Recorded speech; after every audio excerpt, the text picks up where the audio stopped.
একটা মাস বাংলাদেশে ছিলাম। বাংলাদেশে আমি যথেষ্ট সফর আমি যেখানে গেছি সেখানে আমি ইলেকশন কমিশনার, প্রধান নির্বাচন কমিশনার থেকে শুরু করে পুলিশের আইজিপি থেকে শুরু করে আসিফ নজরুল সাহেব থেকে শুরু করে যত আলী রিয়াজ স্যার থেকে শুরু করে যত জায়গায় আমি দেখা করেছি, শুধু নাম বললাম টপ লেভেলের কয়েকজন, আরো অনেকেই আছেন, নাম বলতে পারবো না এখন। আমি সবাইকে বলে এসেছি, মূর্খ অযোগ্য অপদার্থ রাজনীতিবিদরা যেন কোনো সহযোগিতা আপনাদের কাছ থেকে না পায়, এটা আপনারা খেয়াল করবেন। আমরা চাই না এরা রাজনীতিতে আবার পুনর্বাসিত হোক। 54 বছরে এই মূর্খ, এই ম্যাট্রিক পাস আর অষ্টম শ্রেণী পাস আর প্রথম শ্রেণী পাস রাজনীতিবিদরা এমপি হয়েছে, আমরা এটা বাংলাদেশে দেখতে চাই না। আমি বলেছি আলী রিয়াজ স্যারকে, মিনিমাম ব্যাচেলর ডিগ্রি ছাড়া কোনো এমপি প্রার্থী যেন আমরা বাংলাদেশে দেখতে চাই না। আমরা সেই মূর্খদের রাজনীতিতে ফিরে যেতে চাই না। 1400 মানুষ নয়, 2400 বা 2500 মানুষের প্রাণের বিনিময়ে নতুন এক বাংলাদেশ। এই বাংলাদেশে কোন মূর্খ রাজনীতিবিদ শুধু দল এবং মার্কা নিয়ে এসে নির্বাচন করে এমপি হবে, সেটা আমরা বাংলাদেশে মেনে নেব না ইনশাল্লাহ। এবং আমরা সেই স্লোগানই আমরা চালু করতে চাই এবং সবারকে আমি অনুরোধ জানাচ্ছি, গাইস বি প্রিপেয়ার্ড। এত মানুষের প্রাণের বিনিময়ে নতুন এক বাংলাদেশ, এই বাংলাদেশে মূর্খ অপদার্থ ও যোগ্যতার রাজনীতি আমরা দেখতে চাই না। যদি এটা নিশ্চিত করা না হয়, there should be no election in Bangladesh. That is the bottom line. এটা আমি আজকে বলে গেলাম। এবং আমি স্টেট ডিপার্টমেন্টে যাব নিয়মিত, সেখানে প্রশ্ন তুলব আমেরিকানরা যেন কোনোভাবেই এই নির্বাচনকে সহযোগিতা করে না, যতক্ষণ পর্যন্ত রাষ্ট্রের রাজনৈতিক দল এবং তার নেতৃত্বের কোনো পরিবর্তন এবং সংস্কার না হয়। That is the bottom line. আপনাদের সহযোগিতা কামনা করি। আমি আমার নতুন করে সবকিছু আমি গুটাচ্ছি সোশ্যাল মিডিয়াতে। আমি ভেরি ইরেগুলার, আগের মতো রেগুলার নাই বিভিন্ন কারণে, বাট আমি মনে করি আমি বাংলাদেশে যা দেখে এসেছি, মানুষ যা বলেছে, মানুষ যা দেখেছে, মানুষের যে রেসপেক্ট দিয়েছে, আমাদের দায়িত্ব আরো বেড়ে গেছে। আবার বলছি, কোন মিডিয়া কার অবদান নিয়ে কি বললো, we don't care about that. মানুষের রেসপেক্টটা আসল। জনগণ যাদের পাশে আসে সেরাই প্রকৃত হিরো আমি মনে করি, রাইট? সুতরাং আমি ডক্টর ইউনূস স্যারকে বলবো, ফেব্রুয়ারিতে ইলেকশন দিবেন কিনা, you need to reconsider this stuff. And we're going to go to the State Department and we're going to talk about it. We'll ask this question to them, whether we need an election right now or not. Because পাথর নিক্ষেপ করে মানুষ মারা হয়, এই বাংলাদেশ আমরা দেখতে চাই না। যতক্ষণ পর্যন্ত আমরা রাজনৈতিক নেতৃত্বের নামের দুর্বৃত্তদের পরিবর্তন না হয়, সেই বাংলাদেশে আমরা কোনো ইলেকশন চাই না। That is the bottom line. আমি আমার অবস্থান পরিবর্তন করলাম আজকে থেকে, ladies and gentleman. This is unbelievable, unacceptable. কিসের জন্য এতটা দুর্বৃত্তপনা, কিসের জন্য আমরা জানতে চাই। এই দেশ 22 কোটি মানুষের দেশ। আমি এত সমস্যা দেখে এসেছি বাংলাদেশে, সমাধানটা কোন জায়গা আছে সেটাও আমি দেখেছি। It is possible there are some solutions for every problem in Bangladesh has got some solution as well. Trust me, there are some solutions. আমি বলতে পারবো কোথায় কিভাবে সমাধানটা আছে। আমি দেখে এসেছি রাস্তাঘাটের নৈরাজ্য, বারবার এই কথাগুলো বলছি 5 বছর ধরে। রাস্তাঘাটের নৈরাজ্য, বাস ড্রাইভার যারা আছেন বেপরোয়া, সমাধান আনা যাবে। ইট ইস পসিবল উইদিন 2 ইয়ার্সের ভিতরে, বুম, দেয়ার আর সাম সলিউশনস। খাদ্য বেজাল লাইক দ্যাট, স্বাস্থ্য ব্যবস্থার নৈরাজ্যজনক পরিস্থিতি নিজ চোখে দেখে এসেছি আমি, ভয়ঙ্কর। এভাবে চলতে পারে না একটা দেশ। এদেশের মানুষকে এভাবে জিম্মি করে রেখেছে তারা। এবং আমি আবার বলছিলাম যে বিগত 20-25 বছরে যে স্বাস্থ্যমন্ত্রী যেগুলো ছিলেন, জুতা মানেন এদেরকে, যেখানে পাবেন ধরে নিয়ে আসেন, ধরে নিয়ে মালিবাগ মোড়ে অথবা মতিঝিল কেজিবি কলোনির সামনে জুতা পেটা করেন এদেরকে, দুর্বৃত্তদের। এরা আপনাদের স্বাস্থ্য ব্যবস্থা লুটপাট করেছে, নাসিমের খবর তুলে নিয়ে আসেন গিয়ে। এই দুর্নীতিবাজ গুন্ডা হারামজাদা টাকা পাচারকারী স্বাস্থ্য ব্যবস্থাকে ধ্বংস করেছে, আমার নিজ চোখে দেখে এসেছি আমি। আমার কাছে ভিডিও আছে, আমি আপনাদেরকে দেখাবো। আনবিলিভেবল। কি উন্নতি হয়েছে 17 বছরে, উন্নয়নের রোল মডেল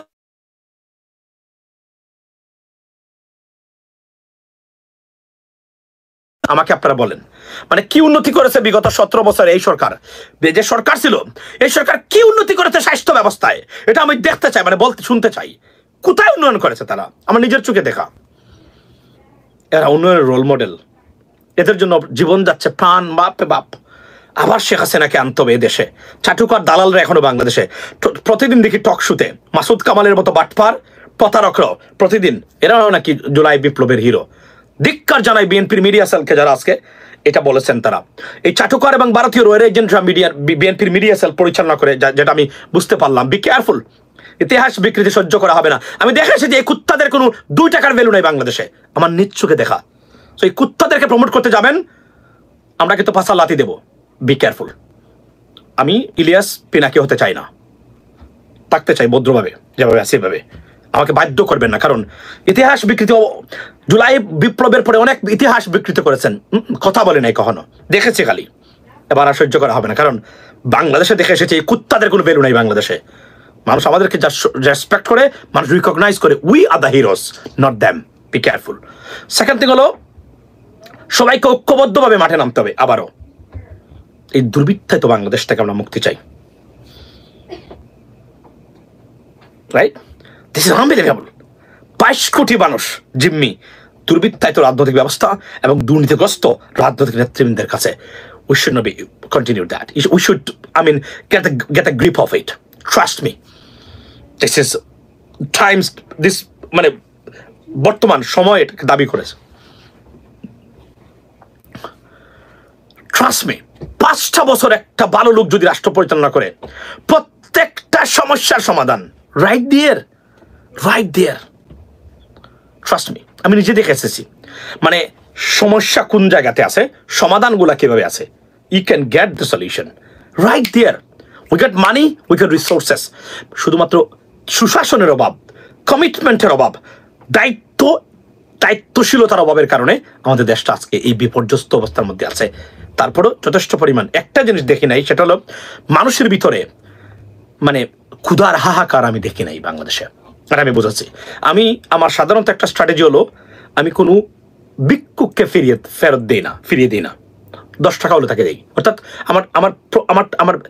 আমার স্ট্র্যাটেজি হলো, কোনো ভিক্ষুক ওই জন্য, আমি জানি সে বন্ড, হয়তোবা প্রতারণা করতেছে, তার হাত ঠিকই আছে, কিন্তু মানে বান করতেছে যে না সে সম্ভবত পঙ্গু, something like that. But I decided, at least to give them whatever I can, sometimes more, sometimes less, but এটা আমার স্ট্র্যাটেজি। কেন আমি মনে করি যে I mean, you never know কে কখন কিভাবে দোয়া দিবে, আপনি হয়তো অন্যভাবে, I mean, something like that. আমি দেখেছি যে অনেক ভিক্ষুক যারা আসলে মনে হচ্ছে অনেক সুখী, ক্ষুধার কোনো জ্বালাই নাই, ভিক্ষা করে, case is a profession. Like ঢাকাতে, সিলেটে আমি দেখেছি, হাহাকার দেখি নাই খাওয়ার জন্য মানুষের। এতটা ক্ষুধার তোমার কাউকে মনে হয়নি আমাকে, আমি যাদেরকে দেখেছি। এটা না যে বাংলাদেশে ক্ষুধার্ত নেই, অফকোর্স আছে, বাট এটা একটা কম। কেননা দ্রব্যমূল্যের দাম কম, ভিক্ষুক যারা আছে তারও যে টাকা ইনকাম করে অন্ততপক্ষে 2 বেলা খাওয়ার জন্য, মোর দেন এনাফ, এটা আমি বুঝেছি। কিন্তু এ দেশ আরো ভালো থাকতে পারে যদি আমরা রাইট মানুষকে রাইট জায়গাতে বসাই। ট্রাস্ট মি, আমি ওসমানীতে গেছিলাম, সিলেটের যে অবস্থা দেখে এসেছি, আই এম অ্যাপল্ড, সারপ্রাইজড। একটা সরকারি হসপিটালের এমন দুর্দশা মেনে নেওয়া যায় না। রাস্তাঘাটের নৈরাজ্য ভয়াবহ অবস্থা ধারণ করেছে। আমি 3বার ঢাকাতে এসেছি, 3বার সিলেট থেকে। ঢাকার ভিতরে যে অবস্থা দেখেছি আমি, চরম নৈরাজ্য ট্রাফিক ব্যবস্থাপনায়। এটা পরিবর্তন হওয়া দরকার। It's possible. কেউ আইন মানে না, যেভাবে পারে ইউটার্ন করে নেয়, একদম like a hell of the ট্রাফিকের ভিতরে ইউটার্ন করে নেয়, আরো 10 মিনিট আপনাকে ফেসাবে। মানে এক ধরনের ন্যায়। এবং রাস্তাঘাটের যে ধরনের বাস ড্রাইভারদের দৌড়াতো আমি দেখেছি, ট্রাক থেকে বাস ড্রাইভাররা যে অনিয়মের গাড়ি দৌড়ায়, বাম্পার টু বাম্পার, টেলগেট যাকে বলে। If you brake, he will hit you, he has to, or hard brake, like something like that. So এই পরিবর্তনটা আসা দরকার বলে আমি মনে করি, এবং এটা সম্ভব। তবে রাজনৈতিক দুর্বৃত্তায়নের এই যুগে it's not possible to bring any changes into the governing system. এর জন্য রাইট মানুষ এবং রাইট সিস্টেম দরকার, এটাকে ডেভেলপ করতে হবে, লিডস এন্ড জেন্টলম্যান। এবং আমি যা দেখলাম সেটা হলো, এই রাজনৈতিক ব্যবস্থার যদি কোনো পরিবর্তন না হয়, বাংলাদেশে কোনো পরিবর্তন আসবে বলে আমি মনে করতে পারতেছি না এই মুহূর্তে। আমি মনে করি আজকে যে পাথর নিক্ষেপ করে যাকে মারা হলো, একটা স্বাধীন দেশে পাথর নিক্ষেপ করে ছাদার জন্য মানুষ মেরে ফেলে, এটা কি আওয়ামী লীগের সময় হয়েছে কিনা?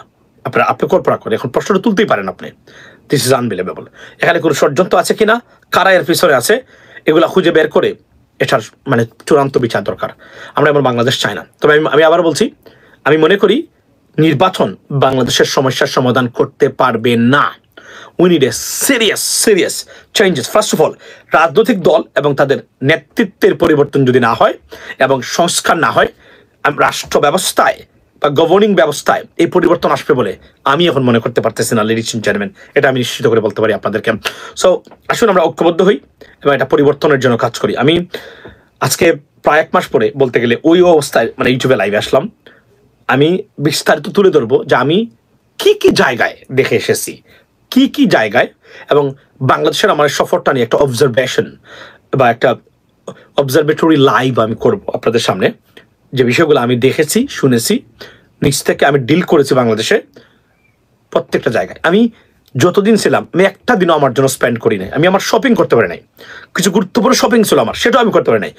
যেখানে গেছি সেখানে আমি বলেছি এই রাজনৈতিক ব্যবস্থা এবং এই বাংলাদেশের এই যে দুর্বৃত্তায়িত ব্যবস্থা তার পরিবর্তন হওয়া দরকার। আমি যেখানে গেছি আমি বিশ্বাস করি আমি রাগ ডাক রাখি নাই, বলে এসেছি প্রধান নির্বাচন কমিশনারকে বলে এসেছি, স্যার মূর্খ অপদার্থ যোগ্য রাজনীতিবিদদের হেল্প করা যাবে না স্যার, এভাবে বলেছি, করা যাবে না। উনি শুনেছেন মনোযোগ দিয়ে, বলেছি স্যার এই দেশের পরিবর্তন আনতে গেলে শুধু মানুষ পরিবর্তন নয়, আপনারা যদি সাহায্য না করেন কোনো পরিবর্তন আসবে না। কারণ তবে সুখের কথা হলো এই সরকার বিভিন্ন ডিপার্টমেন্টে অনেক ভালো ভালো লোককে নিয়োগ দিয়েছেন, সত্যিকার অর্থে ভালো ভালো কিছু লোক, এতটাই ভালো যারা ভীত সন্ত্রস্ত কাজ করার জন্য। কখন কি তাদের সমালোচনা করে, মানে এতটা ভীত সন্ত্রস্ত, এটাও একটা প্রবলেম হতে পারে।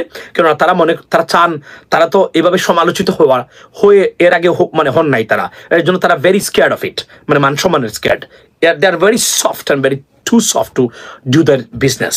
এই দুজনের মানুষ আমি দেখেছি সারা ঢাকা শহরে, নতুন পুলিশ আমি দেখেছি যারা কিছুই জানে না ঢাকা শহর সম্বন্ধে, এদেরকে নিয়ে আসা হয়েছে বিভিন্ন প্রত্যন্ত অঞ্চলে, যেখানে আওয়ামী লীগ এর আগে এদেরকে ডাকাতে রাখে নাই, সম্পূর্ণ মানে তাদের কথা শুনবে না এর জন্য অন্য জায়গাতে রেখেছিল, তাদেরকে ডাকাতে নিয়োগ দেওয়া হয়েছে, এটা আমি দেখেছি।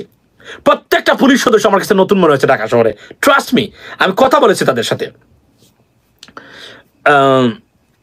So these are my observations। আমি বাংলাদেশ থেকে আসলাম, আমি দেখেছি অনেকগুলা, লেডিস এন্ড জেন্টলম্যান। আমি এখনো এই 23 দিনে আমি বাংলাদেশে ছিলাম, বিশ্বাস করেন আমি 4 ঘন্টা ঘুমাই নাই কখনো, বিধ্বস্ত ছিলাম কিন্তু বুঝতে পারে নাই কখনো। I moved on with everything, Dhaka to Sylhet, Sylhet to Dhaka, you know, every day I went to somewhere else, meet with people, I did lots of job, trust me, and আমি বলবো it is historically a very successful trip for the people of Bangladesh, not for me personally. I did my best to raise the issue, address the problems to every individual I met, the high officials of the government, right? Inshallah. But you look different. In what terms I look different? মানে আমি different, মানে কি ধরনের different একটু বলেন আমারে, আমি একটু জানতে চাই, মানে কি ধরনের ডিফারেন্ট আপনি দেখলেন? আমি কি মানে একটু মানে আপনার মনে হয় যে আমি I lost weight or what, I gain weight or something like that? আপনি বলেন, এটা আমার জানা দরকার। মানে কি ধরনের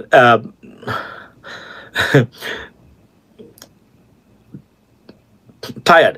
Absolutely I'm tired, absolutely, trust me। আমি এত গরম, বিশ্বাস করেন এত গরম, মানে একটা কাপড় পরা যায় না, সোয়ারিং।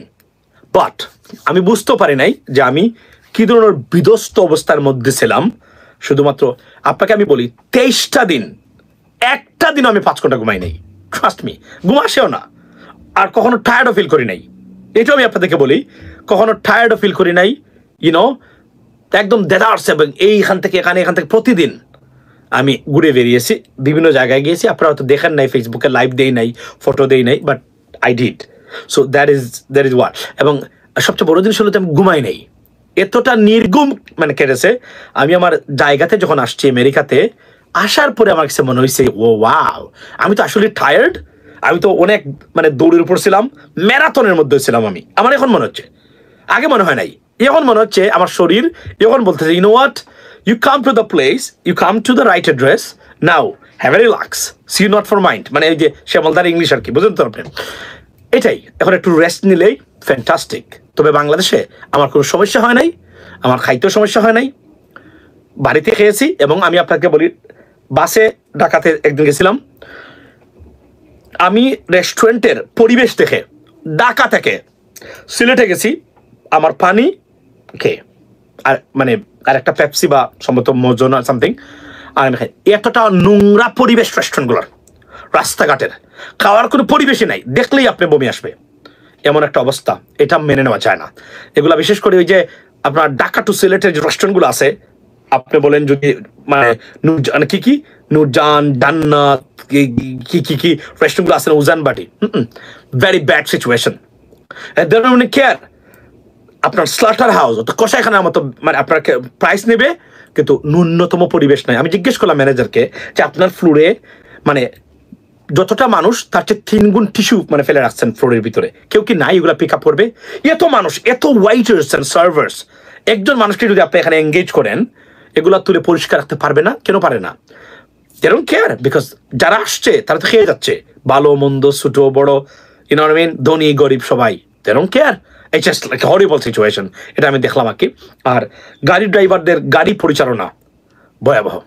এবং একটা জিনিস সেটা আমি আপনাদেরকে বলতেছি, প্রতিদিন যখন বাড়ি থেকে বের হবেন, আপনি ঢাকাতে যান, সিলেটে যান, যেখানে যান, সবার কাছ থেকে মাপ চেয়ে নেবেন। কারণ বাড়িতে আপনি ফিরবেন এই নিশ্চয়তা আমি যে পরিবেশ দেখে আসছি আমি দিতে পারতেছি না। আপনার টাকা আছে, no problem, you get a nice jeep, but you are on the street. আপনি তো এই রাস্তাতে গাড়ি চালাবেন, যে রাস্তা দিয়ে এনা যাচ্ছে, যে রাস্তা দিয়ে শ্যামলী যাচ্ছে, তাই না, যে রাস্তা দিয়ে গ্রিন লাইন যাচ্ছে, যে রাস্তা দিয়ে মিতালি পরিবহন যাচ্ছে, যে রাস্তা দিয়ে হবিগঞ্জ সিলেট এক্সপ্রেস যাচ্ছে, এই রাস্তা দিয়ে তো যাচ্ছেন আপনি। এই রাস্তা ভয়ঙ্কর অনিরাপদ আপনাদের জন্য, এটা আমি আজকে আপনাদেরকে বলতে পারি। দেশে আসি ছুটিতে, হতাশ, দেখা করতে পারলাম না ভাই, সরি টু সে দ্যাট।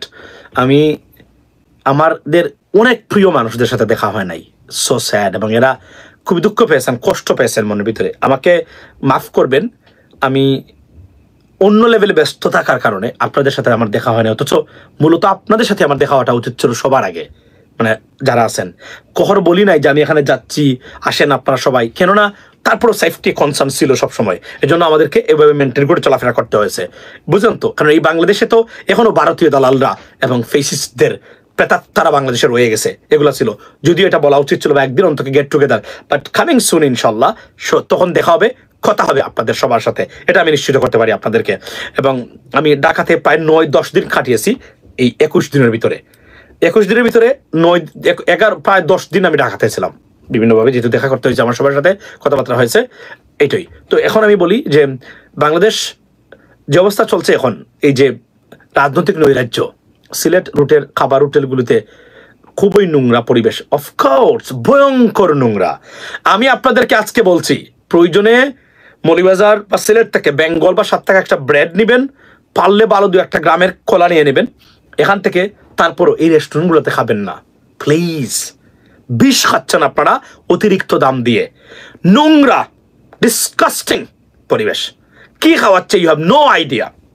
যদি রেগুলার মানে খান আপনি মারা যাবেন, বি কেয়ারফুল। আমি আপনাদেরকে বলতে চাই, আমি নিজে দেখে এসেছি এবং বিশ্বাস করেন এরা দে ডোন্ট কেয়ার, তারা কি খাওয়াচ্ছে আপনারা জানেনও না আপনারা। এই এবং খাদ্য বেজালের কারণে ভয়ঙ্কর অবস্থা। আমি আমার নিজের এলাকাতে দেখেছি, 42 ইয়ার্স 37 ইয়ার্স, কিডনিতে সমস্যা, লিভার সিরোসিস এবং মারাত্মক ব্লাড প্রেশার, ডায়াবেটিক্সে ভুগতেছে এরা। এই সচেতনতা যদি না থাকে বাংলাদেশে আগামীতে, আপনার টাকা পয়সা থাকলেও কাজ হবে না, আপনি বিপদগ্রস্ত। আমি সবসময় 2টা অ্যাডভাইস আমি দিয়েছি সবাইকে, সেটা হচ্ছে কেস মামলা এবং আদালত থেকে বেঁচে থাকবেন, আর নিয়মিত হসপিটালে যাওয়ার রাস্তা বন্ধ করে রাখবেন, না হলে আপনি বাংলাদেশে একটা দিনও শান্তি থাকতে পারবেন না আপনি, এটা আমি আপনাকে নিশ্চয় করে বলতে পারি। শিশু খাদ্য অনিরাপদ, পাউডার মিল্ক, ডানো, নিডো, কে বানাচ্ছে নিডো কেউ জানে না, এটা কি আসল না নকল। আমি একদিন চা খাওয়ার পরে আমি দেখলাম আমার বমি আসতেছে। সাধারণত আমি পাউডার মিল্ক দিয়ে চা খাই না, এখন খাই না, আমার গরুর দুধ এবং খাঁটি গরুর দুধ দিয়ে খাই, না হলে আমার যদি মানে রং চা বা কালাটি যেটাকে আমরা বলি সেটা খাই, কিন্তু আমি পাউডার মিল্ক খাই না, কারণ আমি চায়ের সাথে কেমিক্যাল খাওয়ার আমার ইচ্ছা নাই, এই জন্য আমি খাই না। আমেরিকাতে ঠিক আছে, যেহেতু এটা রিয়েল পাউডার মিল্ক, এখানে এইগুলো নাই। কিন্তু বাংলাদেশে তারা যে পাউডার মিল্ক আনে, আপনি জানেন না এটা রিয়েল ডানো কিনা বা নিডো কিনা। This is dangerous man, come on. এজন্য বলছি, বাংলাদেশে বসবাস করতে হলে আপনার একটা যুদ্ধ, নিজেকে সুস্থ রাখার, যদি সেফ রাখার, এই যুদ্ধে যদি আপনি জয়ী হন, you are the happiest person in Bangladesh. It doesn't matter how much money you earn, মানে আপনি কত টাকা ইনকাম করেন, 1000 না 10,000 টাকা মাসে, না 100,000, মানে 1 লক্ষ টাকা মাসে, ডিপেন্ডস আপনি সুস্থ কিনা। এটা নিশ্চিত করতে পারলে you are the happiest person in Bangladesh, আপনি থাকবেন এই গাছ মানে গ্রামীণ পরিবেশে। বাট এটা যদি নিশ্চয় না করতে পারেন, ইউ আর ইন ট্রাবল। যদি আপনার নিয়মিত ডাক্তারের কাছে যেতে হয়, হসপিটালে যেতে হয়, ইউ ডান। কারণ চিকিৎসার নামে অপচিকিৎসা, 1 টাকার জায়গায় 100 টাকা, যার দরকার না সে ওষুধ খাওয়ার পরেও আপনাকে খাওয়াবে এবং হয়তো বা আপনাকে ওষুধ খাইয়ে মেরে ফেলতে পারে। আমি হসপিটালের একজন হেলথ ওয়ার্কার, রাইট? নিউরো সার্জারির পরে 2টো medicine more than enough from the doctor. বাংলাদেশে যদি একটা নিউরো সার্জারি মাথার অপারেশন হয়, কেউ করে কিনা কতটুকু করে আমি জানি না, 3 পৃষ্ঠা শুধু ওষুধের নামে থাকে। তাহলে আমেরিকার ডক্টররা কি তাদের চেয়ে খারাপ? তারা কি কিছুই বোঝে না? তারা কি ওষুধ জানে না কোনটা দিতে হবে? এই প্রশ্নগুলো এখন আমি ধরলাম। এবং I have sorry to say, I have no respect to any doctors in Bangladesh, not a single one. I can no respect you because you are the idiot. ডাক্তারের নামে আপনারা যে ধরনের মানে খারাপ কাজ বাংলাদেশে করতেছেন, এগুলা ইম্পসিবল। স্বাস্থ্য ব্যবস্থায় ভয়ঙ্কর নৈরাজ্য চলছে, ভয়ঙ্কর। এই জন্য বলছি, স্বাস্থ্যমন্ত্রীর নামে যতটা মন্ত্রী আছে বিগত 25 বছরে, ধরে নিয়ে এসে এদেরকে পিটান, জুতা পেটা করেন। এরা আপনার শত্রু, আপনার ভবিষ্যৎ জেনারেশনের শত্রু, আপনার বাবার শত্রু ছিল, আপনার শত্রু, আপনার ভবিষ্যৎ প্রজন্মের শত্রু। এদের পিটান, যেখানে পাবে এদেরকে ধরেন। এরা এই ব্যবস্থাটাকে শেষ করে দিয়েছে এবং এরা এসে আবার গল্প শোনায়, উন্নয়ন করেছে। আমার নিজের চোখে দেখে আসলাম কি। এবার আমি ভিডিওটা খেয়াল করবেন, আমি এখানেও দেবো, আমি আমার ফেসবুক ক্যামেরাম্যান মাসুমের সাথে আমি ভিডিও দেবো। আমি ওসমানী হসপিটালের একটা ভিডিও করে আনছি, আর যা আমি দেখেছি আমি পরে বলবো এই বিষয়গুলো নিয়ে। তবে এতটুকু আমি বলতে চাই, একটা ভয়ঙ্কর সমস্যা। আপনাদের রাজনীতিবিদরা এই দেশটাকে ধ্বংস করে দিয়ে গেছে। এখান থেকে উত্তরণের পথ কিভাবে, সেটা হলো আবার ঐক্যবদ্ধভাবে জুলাই বিপ্লবের নামে আরো একটা বিপ্লব কিভাবে হবে। দুর্বৃত্তায়িত রাজনৈতিক ব্যবস্থার বিরুদ্ধে 5 থেকে 6 বছর ধরে কন্টিনিউ বলে আসছি, Now, you are right that stop blaming Awami League. You are right. But let me tell you one thing. বিগত 17 বছর এরা ক্ষমতায় ছিল, কোন জায়গায় পরিবর্তন এনেছে ভাই আপনাকে বলেন তো আমারে? তারা যদি পরিবর্তন আনতো তাহলে কি এই সরকার এসে এই মানে 9 মাস আর 10 মাসে সব ধ্বংস করে দিছে? এটা আমি জিজ্ঞেস করতে চাই। রাস্তাঘাটের এখনো নৈরাজ্য, এখন সব জায়গায় নৈরাজ্য।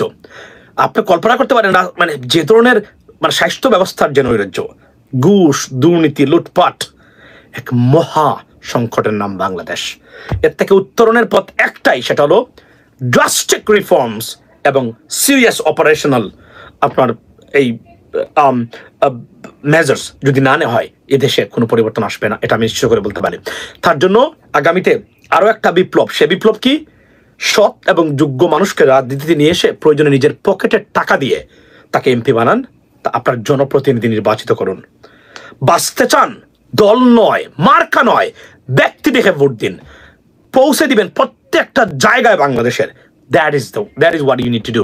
এর বিকল্প হলে এই বাংলাদেশে যে বিস্ফোরণ ঘটতেছে জনসংখ্যার, মানুষের মাংস খাবে, এটা আমি বলে দিতে পারি।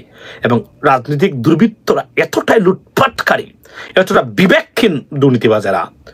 আমি আলী রিয়াজ স্যারের সাথে কথা বলেছি 5 থেকে 7 মিনিট, একান্ত একদম, মানে উনি সিগারেট খাওয়া গেছিলেন, আমার নিয়ে গেছেন।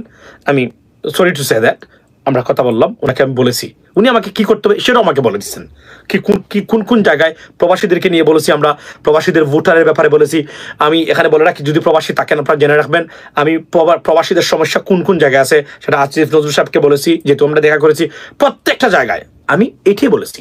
এবং আমি কাউকে বয়ে রাখ ডাক দেখা বলেনি, বলেছি অযোগ্য অপদার্থ রাজনীতিবিদদের কোনো সুযোগ দিবেন না। হাই অফিসিয়ালস যাদের সাথে দেখা হয়েছে প্রত্যেকটা জায়গায় বলেছি, সবার সাথে দেখা হয়েছে রাজনৈতিক নেতৃবৃন্দের। আসার দিনও জনাব সালাউদ্দিন আহমেদের সাথে আমার দেখা হয়েছে, এর আগে নুরুদের সাথে দেখা হয়েছে, আপনার জামায়াতের আমিরের সাথে দেখা হয়েছে, এরপরে আপনার এনসিপির, আমার সাথে এনসিপির দেখা হয়েছে, সার্জিসের, হাসনাতের, আক্তার ভাইয়ের। আক্তার আমার খুব পছন্দের মানুষ, একজন আক্তার, অনেক সৎ, একদম অন্য লেভেলের একজন মানুষ। সবার দেখা হয়েছে, আমি পোস্ট করি নাই, করবো, আমার কাছে ছবিও আছে, ফটো আছে। বাট আমার প্রশ্নটা একটাই, এদেশ গড়তে গেলে রাজনৈতিক সংস্কার ছাড়া এদেশকে আপনি আর জায়গা মতো নিতে পারবেন না। ছাদা আমি এই যে বলছি। এবং আজকে দেখেন, এই যে একটা জিনিস, রাজশাহী বিশ্ববিদ্যালয়, চুয়েট মানে চট্টগ্রাম বিশ্ববিদ্যালয় সম্মত, রাইট? দেখলাম যে ছাত্রদল, অর্থাৎ ছাত্রদলের কমিটি দেওয়া আছে, এখানে রাজনীতি নিষিদ্ধ। ছাত্রদের এটা করা উচিত হয় নাই, ইউ ডোন্ট হ্যাভ টু। এই যে এখন উপমান নিয়ে আসলেন বিএনপির জন্য, তারেক রহমান সাহেবের জন্য, দলের জন্য, কি দরকার ছিল এগুলো করার? এগুলো তো দরকার ছিল না। Did you meet professor Yunus full time demand? এটার প্রশ্ন উত্তর দেওয়া যাবে না, এটা হচ্ছে এই জায়গাতে বর্তমানে সিচুয়েশনটা। আচ্ছা, ইয়েস তো বলা যাবে না। Do you meet any Awami League person inside USA? Did you meet there are many Awami League people I met even in Bangladesh, to be honest. I spoke with them, I told them, এবং একটা জিনিস বলে রাখি, আপনি শুনলে খুশি হবেন, আমি আইজিপি সাহেব মানে মহোদয়ের সাথে দেখা করেছি, ইন্টারভিউ নিয়েছি, আপনারা দেখেছেন। আমি আমার এসপির সাথে কথা বলেছি, আরো এক্সপির সাথে কথা বলেছি, আমি ডিআইজিও যারা আছেন, সরি পুলিশ অফিসার ডিআইজিদের সাথে কথা বলেছি, বিভাগীয় কমিশনার সাথে কথা বলেছি, আমি ডিসিদের সাথে দেখা করেছি, কথা বলেছি। আমি প্রত্যেকটা জায়গায় একটা জিনিস করেছি, এবং আওয়ামী লীগের বলছি যারা নিরপরাধ আওয়ামী লীগ, তারা যেন হয়রানি শিকার না হয়, এটা আমি কিন্তু বলেছি। এবং এটা আমার এলাকাতে গিয়ে দেখেন, খবর পাবেন। অনেকে ঘুমাচ্ছে বাড়িতে, কারণ এরা বাড়ি ছাড়া ছিল। ওয়াই? বিকজ আওয়ামী লীগ করা তো অপরাধ না, আমি বারবার বলি, আওয়ামী লীগ করে অপরাধ করাই তো অপরাধ ছিল, অপরাধ করে অপরাধ ছিল। That's the problem. তো এজন্য একটা নিয়ম শৃঙ্খলার ভিতরে আমাদেরকে সবকিছু আনতে হবে। বাই দ্য ওয়ে, আমি আমার সফর এটা নিয়ে আমি একটা ভিডিও করবো অন টাইমে। আমি তো অন টাইমে কখনো লাইভে আসতে পারি না। এখন গিয়ে আমি দেখলাম বাংলাদেশে এবার গিয়ে যে আমি যখন লাইভে যাই, আরে বাংলাদেশে সারা সময় তো ঘুমে থাকে। এখন আমি বুঝলাম, মানে আমি যখন লাইভে আসি সাধারণত 5টা 6টায়, দেশের 3টায়, অধিকাংশ মানুষ না, 80 to 90% মানুষ দে অলরেডি স্লিপিং। সো এটা একটু রাইট টাইমে করার দরকার বলে আমি মনে করি। এটা আমি দেখলাম আর কি, এটা আমার অভিজ্ঞতা থেকে বলছি, তো আমি নিজে বাংলাদেশে ছিলাম, তো ইসে জানবেন। সো এতটুকু ছিল, আসুন আমরা ঐক্যবদ্ধভাবে মাঠে নামি এদেশের। Yes you right Mili. So আমি এখন আমার মনে হয় হায়, আমি যখন লাইভ করি তখন তো it's 2 AM there. Yes you right. তখন আমি চিন্তা করলাম যে হায়, আমি যখন লাইভ সাধারণত করে থাকি, যেহেতু আমি অন টাইমে কোনোদিন লাইভ করতে পারি না, মানে বাংলাদেশে 11টায়, বা আমি করে সাধারণত 1টা 2টা 3টা 4টাতে, তো আমি এতটুকু বুঝলাম যে মানুষ তো ঘুমিয়ে যায় এই সময়। আচ্ছা, তো true observational, that's true. So ladies and gentleman, এবং যারা অনেকদিন পরে, please stay with Channel US Bangla. We gotta fight for our rights. I mean, honestly speaking, আমি নতুন করে আবার শুরু করতে হবে। আমি তো জিমিয়ে গেছিলাম সব জায়গাতে, ধরেন এক ধরনের very irregular on social media, but we have to start again and declare war against this brutal political system. Can you raise your voice about fake cases which are আমি তো এটাই বলছি, আমি তো বলে আসছি, আপনি আমার এরিয়াতে যান, আপনি কতজন মানুষ এখন যারা আওয়ামী লীগ করতেন বাট বাড়িতে ঘুমাইতে পারতেন না, এরা বাড়িতে আছেন এখন because of me. I went to police station. I said, listen, you cannot do that. তারা আওয়ামী লীগ করে, মানে এরা ভালো মানুষ, এরা কখনো কাউকে নির্যাতন করে নাই, কারো বিরুদ্ধে কোনো কিছু করে নাই। এর মানে না যে এরা এখন আওয়ামী লীগ করলে এভাবে তো 3 কোটি আওয়ামী লীগের মানুষ এখন একটি সাপোর্টার্স আছে, 3 কোটিকে জেলে নিতে হবে। You can do that. But যারা অপরাধ করেছে 17 বছরে, ভোট চুরিতে জড়িত আছে আমার এরিয়াতে কয়েকটা, যারা এখন বিদেশে বিভিন্ন সৌদি আরব এগুলাতে আছে, এদেরকে ছাড়া হবে না। যারা গণতন্ত্র হত্যায় জড়িত, আইনের আওতা তাদেরকে আনতে হবে। That is the bottom line. আমরা এটা পদক্ষেপ নিচ্ছি ইনশাল্লাহ, এবং এটা থাকবে আগামীতে, এটা এবং এটা নিশ্চিত করতে হবে। লিসেন জানবেন, ভালো থাকবেন। বাংলাদেশের ভালো একটা সময় দেখে বাংলাদেশের সফরের কিছু প্রাপ্তি আর অপ্রাপ্তি, সেটা অপ্রাপ্তি যেগুলো সেটা হচ্ছে মানুষের সাথে আবার দেখা হয় নাই, আমার মানুষের সাথে, প্রচুর মানুষের সাথে, বাট প্রাপ্তি অনেক। বিশেষ করে ইলেকশন কমিশনের সাথে দেখা করা, প্রধান নির্বাচন কমিশনের সাথে দেখা করা, প্রবাসীদের ভোটাধিকার, প্রবাসীদের অধিকার নিয়ে কথা বলা খুবই মানে ফলপ্রসূ। এবার প্রত্যেক প্রবাসী এবং প্রবাসী নেতৃবৃন্দ যারা ফাইট করেছেন এই রাইটের জন্য, ধন্যবাদ আপনাদেরকে। আমরা তো করেছি, আমরা 7 বছর আগে প্রবাসীদেরকে নিয়ে আওয়াজ তোলা শুরু করেছিলাম অ্যাক্টিভলি, এবং স্টিল কন্টিনিউ। এবং অবশেষে একটা অধিকার আমাদের প্রতিষ্ঠা হয়েছে, সেটা কি, আমরা ভোটাধিকার পেয়েছি। এবং আমি নির্বাচন কমিশনার স্যারকে, প্রধান নির্বাচন কমিশনার এবং নির্বাচন কমিশনার যারা আছেন, দেখা হয়েছে, ধন্যবাদ তাদেরকে। আমার voter ID card sorry smart card, NID card 2 ঘন্টার ভিতর করে দিয়েছেন তারা, এখানে বসেই ইনশাল্লাহ। আমি মুমিন ভাই বিশেষ করে, ঢাকা জেলা রিটার্নিং অফিসার সহ আরও যারা আছেন, অসংখ্য ধন্যবাদ, কৃতজ্ঞতা জানাই যে আপনারা এই কাজটা করে দিয়েছেন। এবং আমার এই লাস্ট মোমেন্টে আমার মনে হয়েছে না এটা করা দরকার, আপনারা করে দিয়েছেন আপনার নিজ দায়িত্ব থেকে, অসংখ্য ধন্যবাদ, কৃতজ্ঞতা জানাই। আমি ইনশাল্লাহ আমি একটা অবজারভেশনাল এবং এটার একটা ফুল ব্রিফিং টাইপের একটা লাইভ করবো বাংলাদেশে, আমি কী কী দেখে এসেছি, কী কী প্রাপ্তি অপ্রাপ্তির জায়গাটা কোন জায়গাতে, সেটা নিয়ে ইনশাল্লাহ। তো এতটুকু বলে রাখি, আমি ভেরি ক্ষুব্ধ, মানে very kind of angry, agitated বাংলাদেশে যা আজকে দেখলাম এবং যা শুনছি এখন। This is unacceptable. আমরা একটা ভালো নিউজ কেন, আচ্ছা একটা জিনিস হলো যে আমরা এত মানুষের প্রাণের বিনিময়ে বাংলাদেশে আমরা আর কোনো দুর্বৃত্তায়িত রাজনৈতিক ব্যবস্থা দল বা নেতৃবৃন্দ আমরা দেখতে চাই না। এটা থেকে আমরা মুক্তি পাক এবং এই ফেসিস্ট স্টাইল রাজনীতি থেকে বাংলাদেশের মানুষ মুক্তি পাক, এরা নিপাত চাক এবং বাংলাদেশের মানুষ মুক্তি পাক। ভালো থাকবেন, কথা হবে ইনশাল্লাহ অন্য সময়। আসসালামু আলাইকুম।